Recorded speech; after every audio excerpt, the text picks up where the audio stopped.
Hi and welcome to my YouTube channel, True Crime Morals, your go-to source for gripping true crime stories, deep dives into unsolved mysteries, murder cases, chilling criminal investigations, and many other crime stories, giving valuable moral lessons on safety measures.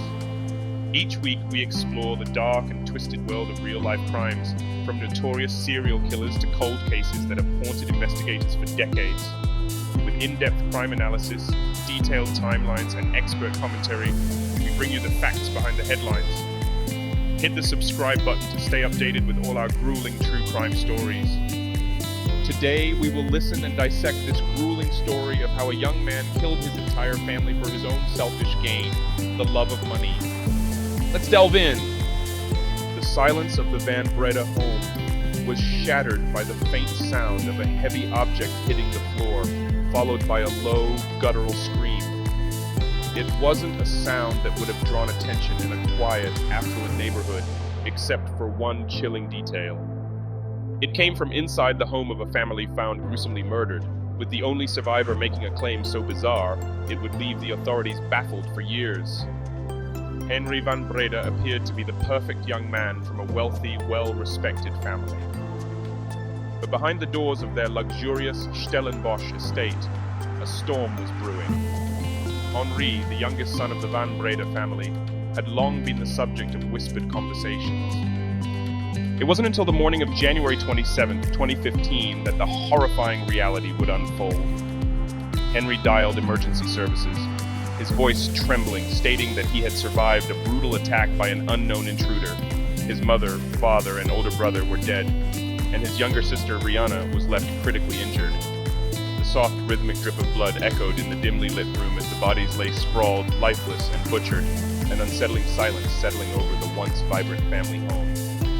The only sound was Henri van Breda's shaky breath as he stood amidst the carnage, axe in hand, his face a mix of panic and something darker, something unspoken. Henri recounted a story of a lone assailant who had invaded their home in the dead of night, bludgeoning his family members with an axe. But something felt wrong from the start.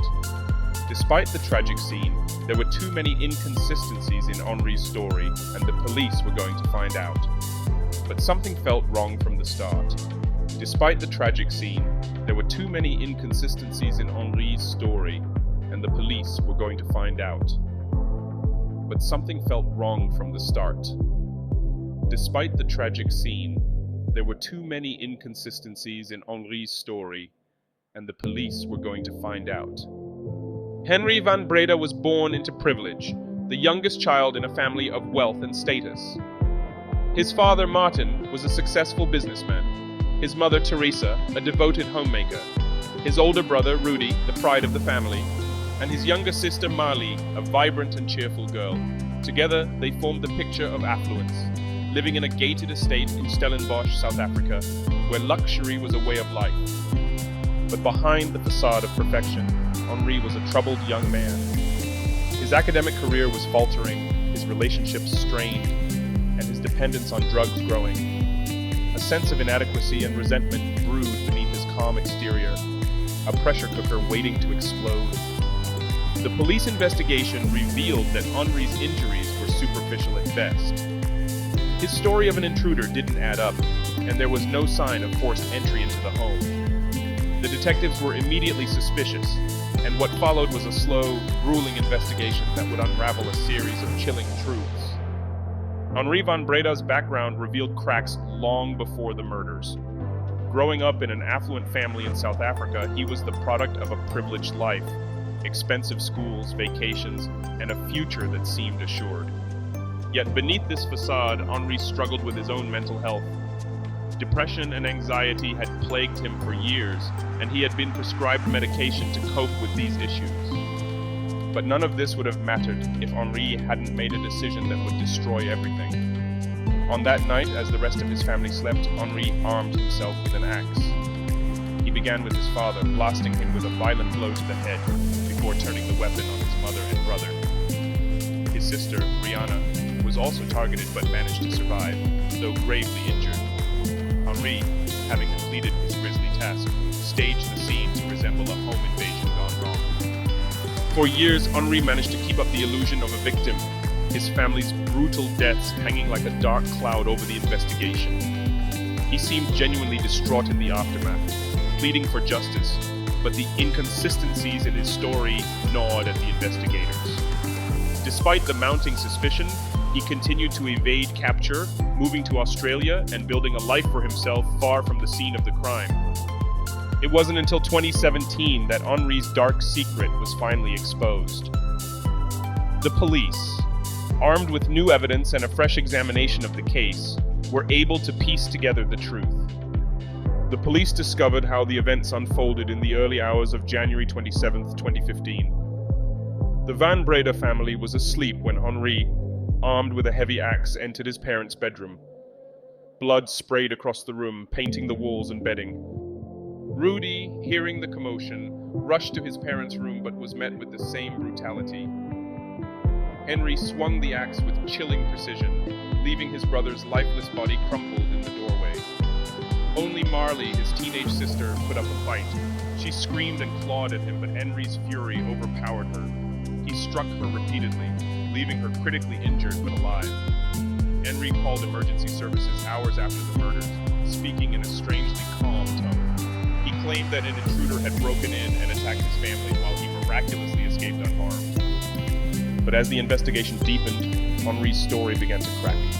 Forensic evidence painted a damning picture. The axe bore no traces of a second perpetrator, and the security footage showed no sign of an intruder entering the gated community.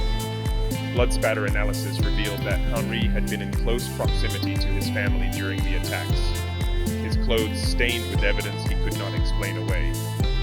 Henri, however, maintained his innocence. He hired high-profile defense attorneys, and with his family's wealth, he managed to delay the trial for years. During this time, he lived freely, often photographed partying, and seemingly unburdened by the loss of his family. Henri's actions on that night were nothing less than a cold and calculated act of violence. He had killed his family in a fit of rage, driven by a deep-seated resentment and a thirst for control. The motive was financial. Henri stood to inherit the family's fortune, and he was desperate to escape the constraints of his seemingly perfect life. When Henri was finally arrested and charged with the murders of his family, the shockwave reverberated throughout South Africa. The prosecution presented chilling details, the calculated nature of the attacks, the gaps in his timeline, and his emotionless demeanor in the aftermath. They painted a portrait of a narcissistic young man who had grown resentful of his family's expectations and sought freedom through their demise. The court heard Marley's testimony, though her memory of the night remained fragmented due to her injuries. Her survival was both a miracle and a haunting reminder of the horror she endured. The scars on her body told a story she could barely remember, but would carry forever. His trial was a media sensation, and the public was gripped by the details of the case. The manipulation, the lies, and the chilling reality that a son had turned on his own family in the most violent way imaginable. Henri was convicted of 3 counts of murder and 1 count of attempted murder. The judge described his actions as cold-blooded and calculated, sentencing him to life in prison, yet questions lingered. What drove a privileged young man to commit such an atrocity? Was it pure greed, drug-fueled paranoia, or an irreparable fracture in his psyche? The Henri van Breda case remains one of South Africa's most chilling family murders. A story of privilege turned to horror, love shattered by brutality, and a young man who traded everything for nothing. It revealed the darkness lurking beneath the surface of a perfect family, and how the deepest horrors can sometimes be hidden in plain sight. In the end, the drip of blood in that dark room was more than the sound of death. It was the echo of a family's legacy, destroyed by the very son they had nurtured.